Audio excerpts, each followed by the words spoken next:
안녕하세요. 경제적 자유시장 투동자연구소입니다. 오늘은 월급으로 1억 모으기 에피소드 8번째예요. 6월 월마정산을 한번 해볼 건데 200만원 저축하는 300만원 월급쟁이라는 이름을 한번 붙여봤어요. 왜냐면은 제가 이거를 한지 4개월 정도가 지났는데 이번 달에 200만원을 저축했기 때문에 한번 이렇게 정해봤고요. 제가 쓴 가계부를 살펴보면서 어떻게 이렇게 저축하게 될 수 있었는지 그런 부분을 좀 말씀드리면은 돈을 모으는데 좀 도움이 되지 않을까 해서 한번 준비를 해봤습니다. 지금 4개월째 월급으로 1억 모으기라는 이런 프로젝트를 진행하고 있는데요. 이 프로젝트의 의의는 평범한 직장인 1인 가구도 경제적 자유를 얻을 만큼 좀 충분한 금융 자산을 모을 수 있는가? 이런 부분이 좀 궁금해가지고 그 궁금증도 풀어볼 겸, 그리고 그 과정에서 얻게 되는 그런 인사이트나 이게 만약에 안 된다면은 그 이유가 있을 거 아니에요. 그래서 그 해결법을 좀 모색하고자 제가 진행하고 있는 프로젝트고, 제가 부자가 되는 중입니다 라는 책을 썼을 때, 그리고 처음 재테크를 시작했을 때는 저는 이제 맞벌이 부부였어요. 그래서 그런 경제적 자유를 얻기에 충분한 금융자산, 그런 부분을 모으는 게 그렇게 어렵지 않고 좀 수월하게 그렇게 모으게 돼가지고 이제 책까지 발간을 하게 된 건데, 지금 대한민국의 1인 가구가 이제 1000만 가구를 넘었다, 뭐 이러한 통계도 있는 것 같아요. 대한민국 전체 가구의 한 35% 정도가 1인 가구로 그렇게 되는 상황인데, 이게 맞벌이 하시는 분들만 경제적 자유를 얻을 수 있다 하면은 너무 제한적인 조건이 될 테니, 이러한 평범한 직장인 1인 가구도 좀 경제적 자유를 얻을 수 있는 방법 없을까? 요거를 좀 모색하고자 제가 이런 거를 진행을 하고 있는 겁니다. 그래서 6월에 쓴 가계부를 한번 가지고 와봤는데요. 제가 쓰는 가계부는 비용을 두 가지로 나누게 돼요. 노동 원가와 노동 비용, 이렇게 나누게 되고, 지금 왼쪽에 보이는 항목들은 노동 원가의 소분류이고, 대분류는 7가지로 이렇게 나눠서 자금을 관리를 해요. 그리고 노동 비용도 7가지의 대분류가 있는데, 이거는 따로 소분류를 뭐 작성을 하지는 않습니다. 물론 가계부에 이제 어떻게 사용을 하게 됐는지 상세한 거는 작성을 하지만 이렇게 따로 표로 만들지 않는다는 거예요. 왜냐하면 노동 비용은 어차피 경제적 자유를 얻게 되거나 노동을 그만두면 없어지거나 귀속되는 그러한 항목이에요. 우리가 전체적인 경제적 자유를 좀 계산을 할 때는 미래 인플레이션까지 다 계산을 해가지고 동계산을 좀 해야 되는데, 내가 출근할 필요 없으니까 교통비도 없어질 거고, 굳이 회사 나가지 않으니까 점심비도 없어질 거고, 이러한 비용들이 기간이 유한한 그런 비용이라고 보기 때문에 애초에 처음부터 자금을 운용을 할 때 노동 비용에 들어가는 금액을 딱 정해놓고 이 안에서만 쓰면 교통비를 많이 쓰든 뭐 점심을 많이 쓰든 많이 꾸미든 상관이 없지, 그렇게 진행을 하기 때문에 이렇게 세부적으로 통계를 내지는 않고 있습니다. 그래서 중요한 거는 노동 원가예요. 노동 원가에 대한 부분은 시간이 지날수록 인플레이션의 증가분을 계속 더해줘야 되기 때문에 미래에도 계속 커질 수 있는 그런 소비거든요. 그래서 이런 부분을 우리가 좀 잘 관리를 해야 된다라고 저는 생각을 하는데, 6월 분을 보면은 월세로 50만원 냈죠.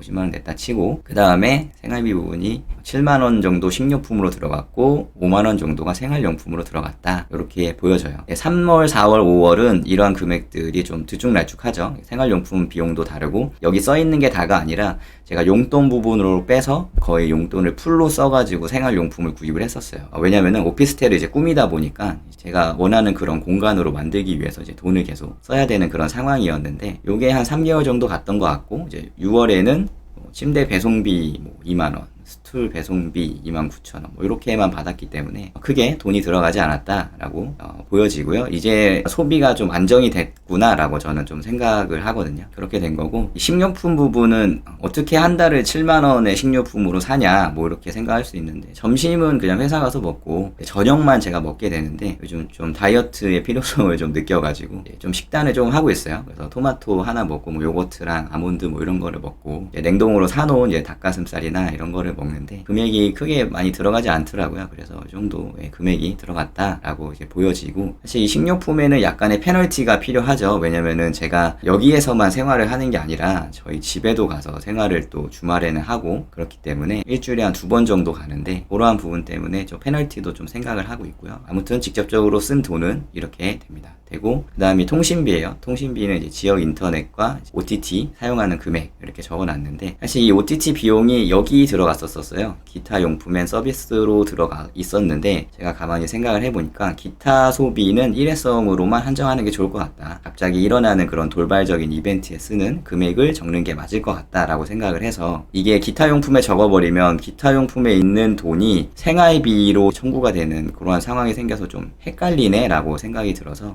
이렇게 좀 바꿨어요. 그래서 3월부터 이제 쭉 봐오신 분들은 금액이 조금 다른데 라고 생각할 수 있는데, 그 이유 때문이고요. 이 총액은 아마 변하지 않았을 겁니다. 그렇게 되고, 그리고 생활비 품목에 제가 원하는 그런 품목들을 이렇게 적어놨는데, 여기에 이제 교육비가 없죠. 교육비. 아직은 교육비가 들어가지 않아서 이제 교육비가 없고, 지금 이건 제가 1인 가구라고 생각을 하고 짠 이 메뉴기 때문에 이렇게 되는 거고요. 제가 작성을 하는 이제 메인 가계부는 저희 가정에 대한 가계부겠죠. 이제 거기에는 이제 작성이 되어 있어요. 그래서 아직은 아기 관련으로 들어가긴 하지만 또 아이가 좀 크다 보면은 이제 교육비 항목도 여기다 넣어야 된다고 생각을 합니다. 그래서 지금 화장품 헤어가 아마 의류랑 같이 묶이지 않을까. 그리고 여기다가 교육비 항목을 넣을 것 같은데, 그러니까 사람의 삶이 되게 다양하잖아요. 다양하니까 나한테 필요 없는 항목들은 또 지우고 이렇게 넣고 해가지고 내가 어떠한 소비를 하고 있는 사람인지 그런 것들을 좀 파악하는데 좀 도움이 되는 가계부다라고 좀 말씀을 드리고 싶어요. 그래서 이렇게 해서 6월에는 78만원 정도를 사용했습니다. 이게 노동 원가로만 78만원 정도 사용을 한 거고요. 지금 3월부터 보면은 금액이 조금씩 줄어드는 거를 볼 수 있어요. 근데 이게 제가 의도한 게 아니라 전달의 소비를 보고 어떻게 하면 내 행복을 거스르지 않고 소비를 줄일 수 있을까, 뭐 이러한 고민의 결과라고 보시면 될 것 같아요. 그래서 금액 차이로 보면은 24만원 정도 그 정도 줄인 것 같은데, 사실 이게 큰 돈이 아니라고 생각을 할 수도 있지만 전체 소비에서 20%를 줄였다라고 생각을 하면 이제 꽤 큰 금액일 수 있거든요. 왜냐면은 20만원씩 1년이면 240만원이고 내가 이 소비를 30년간 유지한다라고 생각했을 때 한 7천만원이 넘는 돈이죠. 근데 그 과정에서 이 20만원의 인플레이션을 계속 적용을 해서 매년 3%씩 늘어난다라고 생각을 하면은 지금의 20만원 줄인 게 뭐 30년 동안 이어졌을 때는 억 단위가 넘어가는 그러한 돈이 될 거예요. 그러니까 뭐 20만원 줄인 거를 우습게 보면 안 된다라고 저는 그렇게 생각을 합니다. 그렇게 생각을 하셨으면 좋겠어요. 그 다음 대분류를 보면 이제 노동 비용이 이렇게 있는데,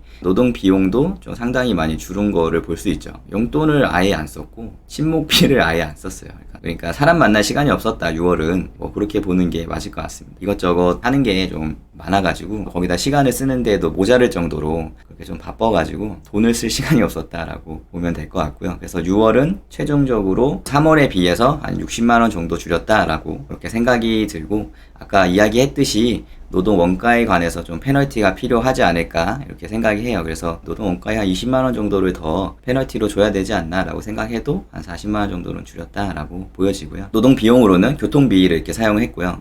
회사는 계속 걸어 다니지만 내가 이제 저희 집에 갈 때는 대중교통을 이용해서 가기 때문에 이제 퇴근하고 바로 가는 그런 날들이 있거든요. 다음날 오프면은 이제 가야 되니까 그 비용이 이제 들었다라고 보면 될 것 같고, 통신비에 이제 제가 핸드폰 2개 쓰고 있어서 메인폰과 세컨폰 이렇게 사용하고 있고, 그 다음에 꾸민비에는 이제 미용실 비용이 있어요. 근데 미용실 비용이 5월에 안 들어갔는데 아마 이게 생활비로 이렇게 녹아져 있지 않을까 싶어요. 그래서 가계부를 오래 쓰더라도 이렇게 비용이 누락되는 부분이 있다. 근데 그런 거는 충분히 이제 걸러지는 그런 가계부이기 때문에 크게 문제가 있을 거라고 생각하진 않고요. 그 다음에 친목비였고 보험비로 이렇게 들었는데, 암보험을 아직도 좀 정리를 못했어요. 좀 고민이 되는 부분이 있어서 제가 가족력이 있어가지고 이렇게 계산하는 과정에서 보험비가 띡 빠져나가가지고 정리를 못했는데, 아마 다음 달에는 정리가 될 거다라고 좀 생각이 들어서, 아무튼 전체적으로 90만원을 사용한 그런 달이었고, 300만원 월급이라고 가정을 했을 때 210만원을 저축할 수 있었다. 그렇게 많은 돈을 저축할 수 있었던 그러한 달이었다라고 기록이 됩니다. 그래서 제가 처음 시작할 때는 원가에 이렇게 분배를 할 거고 비용에 이렇게 분배를 할 거다 했는데, 이런 부분이 좀 많이 바뀌었죠. 통신비 부분도 많이 절약할 수 있었고, 고민비, 친목비도 생각보다 그렇게 많이 들어가지 않는 거를 볼 수 있어요. 용돈도 마찬가지고. 그래서 처음 시작할 때 소비를 나는 낮추려고 노력을 할 거고, 목표 잉여 현금을 높이려고 노력을 할 거다라고 이렇게 말씀을 드렸는데, 목표로 한 거보다 조금 초과 성과를 얻을 수 있었던 그런 달이었던 것 같고, 지금 4개월간 모은 돈이 약 700만원 정도 됩니다. 그래서 월 175만원씩 모을 수 있었다. 1인 가구로서 혼자 생활을 하더라도 이 정도 돈은 모을 수 있었다. 이런 것들을 좀 보여드릴 수 있었고요. 단기 순이익률로 치면은 58.3% 정도 돼요. 그러니까 300만원에서 175만원을 저축할 수 있으면은 단기 순이익으로 이 정도를 모은 거고, 이거를 이제 제 책에도 나와 있는 이 표에다가 한번 넣어보면, 이러한 월 남는 잉여 현금으로 1억을 모으는데 얼마나 걸리나 시간 계산을 한번 해보면, 적금 3.5%, 예금 3%라고 가정을 했을 때 4년을 꽉 채우면은 1억을 좀 넘는 돈이 모인다라고 이렇게 계산을 할 수 있었어요. 이 시트는 제가 카페에서 이제 나눠드리고 있으니까 오셔서 이제 받아가시면 될 것 같고, 요게 의미하는 바는 내가 잉여 현금을 잘 남길 수 있는 그런 능력을 갖고 있으면 투자에 대해서 크게 고민을 하지 않고 예금 적금만으로도 이 정도 목돈은 모을 수 있다라는 거고요. 1억 정도까지 모으는 그 과정 속에서 공부할 수 있는 시간이 있잖아요. 이 시간, 4년이라는 시간 동안 투자 공부도 하고 자신에 대해서 좀 좀 더 많이 이해하고 소비도 조정하고 수익도 어떻게 하면 더 늘릴 수 있을까, 파이프라인을 어떻게 하면 구축할 수 있을까, 그런 것들을 공부할 수 있는 충분한 시간이라고 생각을 하거든요. 그러니까 이러한 시스템을 먼저 구축을 해놓고 난 이대로만 살면 4년 뒤에 1억을 갖게 될 거야, 그리고 초보니까 그 과정에서 나는 열심히 공부할 거야 라는 생각으로 하면 4년 정도 지나면 이제 그때 나의 모습은 지금과 아주 다르지 않을까, 지금보다 훨씬 높은 레벨로 가 있지 않을까, 뭐 그렇게 생각을 해요. 그래서 제가 4개월 동안 느낀 거는 이제 페널티 적용 필요하다, 내가 집에 가서 뭐 아이랑 배우자랑 뭐 외식도 하고 간식도 사 먹고 하는 그런 금액들이 있잖아요. 그런 금액을 저희 가정의 그런 가계부에서 지금 나가는 돈으로 쓰는데, 어찌됐건 제가 1인 가구로서 그러한 것들을 먹고 했을 때에 대한 그러한 비용도 청구돼야 된다고 생각하거든요. 물론 우리가 극단적으로 희망을 갖는 것도 좋지만 저는 어떠한 결과를 도출할 때는 좀 무조건적으로 긍정적인 면만 보는 건 좋지 않다고 생각을 해요. 그래서 이러한 현실적인 게 좀 중요하다고 생각하기 때문에 월 20만원 정도는 페널티를 적용하면 좀 적정하겠다라고 생각하고, 그렇게 치면은 지금 4개월 동안 120만원 정도를 모았다라고 생각을 해야 되지 않을까, 뭐 이렇게 생각을 했고요. 그리고 뭐 늘상 느끼는 거지만 내가 돈을 어떻게 벌까, 더 많이 벌까에 대한 부분을 좀 많이 고민을 하는 그런 시간, 그런 거를 좀 많이 늘리면은 자연스럽게 돈 쓰는 시간이 줄어드는 것 같아요. 그러면은 모이는 돈이 많아지겠죠. 당연히 돈을 써야 될 시간이 부족해서 모이는 돈이 많아지는 상황이 되니까 자신의 수익을 위해서 좀 바쁘게 사는 게 중요하지 않나, 그렇게 생각해요. 저도 유튜브 어떻게 만들어야 될지, 뭐 제 부업을 어떻게 더 늘려야 될지, 파이프라인을 어떻게 관리해야 될지, 투자에 대해서 고민도 많이 하고 그런 정보를 모으는데 많은 시간을 쓰거든요. 고정적으로 해야 되는 그런 직업은 당연히 9 to 6 써야 되고요. 그러니까 그런 시간들 때문에 이러한 돈을 모을 수 있지 않나 생각하고, 영상을 보시는 분들도 좀 수익을 위해 바쁘게 사시면 더 좋아질 거라고 그렇게 생각을 합니다. 그래서 오늘은 6월 월말 정산을 한번 해봤고요. 앞으로도 이제 꾸준히 계속 이어나갈 테니까 이 채널과 영상에 많은 관심 주시면 감사하겠습니다. 영상 도움이 되셨다면 좋아요, 구독하기, 알림 설정 부탁드리겠습니다. 감사합니다.